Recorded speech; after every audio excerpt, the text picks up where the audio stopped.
അരിക്കൊമ്പൻ വിദഗ്ധ സമിതി റിപ്പോർട്ടിനെതിരെ ഇടുക്കിയിൽ പ്രതിഷേധം ശക്തമാവുകയാണ്. വിഷയത്തിൽ ചിന്നക്കനാൽ ഗ്രാമപഞ്ചായത്ത് പ്രമേയം പാസാക്കി. ജനജീവിതത്തെ പ്രതികൂലമായി ബാധിക്കുന്ന റിപ്പോർട്ടിനെതിരെ പഞ്ചായത്ത് ഹൈക്കോടതിയെ സമീപിച്ചിട്ടുണ്ട്.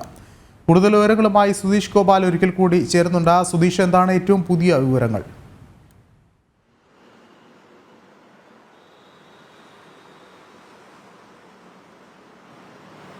വിഷ്ണു, അരിക്കൊമ്പൻ വിദഗ്ധ സമിതി റിപ്പോർട്ട് ഏകപക്ഷീയമാണെന്ന ആക്ഷേപമാണ് ഇടുക്കിയിൽ നിന്നും ഉയരുന്ന പ്രധാന ആക്ഷേപം.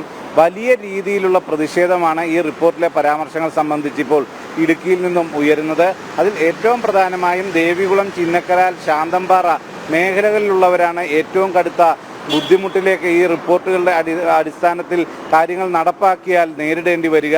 അതിൽ ഏറ്റവും പ്രധാനം രാത്രി സഞ്ചാരം പൂർണ്ണമായും നിയന്ത്രിക്കുന്ന ഒരു സാഹചര്യം ഉണ്ടാകും. അതോടൊപ്പം തന്നെ ട്രക്കുകളുടെ സർവീസ് നിർത്തലാക്കും. ഇതെല്ലാം തന്നെ വലിയ രീതിയിലുള്ള ബുദ്ധിമുട്ടുകൾ അവിടുത്തെ ജനങ്ങൾക്കുണ്ടാകും.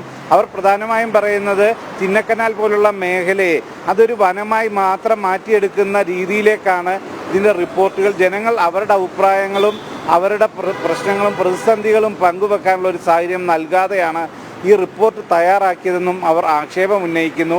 അതുകൊണ്ട് തന്നെ ഈ റിപ്പോർട്ടിനെതിരെ പ്രമേയം പാസ്സാക്കിക്കൊണ്ടാണ് ചിന്നക്കനാൽ പഞ്ചായത്ത് ഭരണസമിതി രംഗത്തെത്തിയിരിക്കുന്നത്. ഇതിന് സമാനമായ രീതിയിൽ ശാന്തൻപാറയിലായാലും ദേവികുളത്തെ ആയാലും ജനങ്ങളും ശക്തമായ പ്രതിഷേധത്തിലാണ്. കുടകുമലയിലേക്ക് ഇത്തരത്തിലുള്ള ഒരു നിർദ്ദേശങ്ങൾ നടപ്പാക്കിയാൽ സഞ്ചാരം തന്നെ പൂർണ്ണമായും നിയന്ത്രിക്കുന്ന ഒരു സാഹചര്യം ഉണ്ടാവും. ഇതെല്ലാം തന്നെ അവിടുത്തെ ഇപ്പോൾ നടന്നു വരുന്ന അവിടുത്തെ ജനങ്ങളുടെ ഒരു ആവാസ വ്യവസ്ഥയെ തന്നെ ഇല്ലെങ്കിൽ ജീവിതശൈലിയെ തന്നെ അപ്പാടെ മാറ്റുന്നതാണെന്ന ആക്ഷേപം തന്നെയാണ് അവർ മുന്നോട്ട് വെക്കുന്നത്. അതുകൊണ്ട് തന്നെ ഈ റിപ്പോർട്ടിലെ പരാമർശങ്ങൾ പുനഃപരിശോധിക്കണം എന്നതാണ് ഈ ഇടുക്കി നിവാസികൾ മുന്നോട്ട് വെക്കുന്ന പ്രധാന ആവശ്യം. വിഷ്ണു, യെസ്, വ്യക്തമാണ്. സുധീഷ് ഗോപാലാണ് വിശദാംശങ്ങൾ പങ്കുവച്ചത്.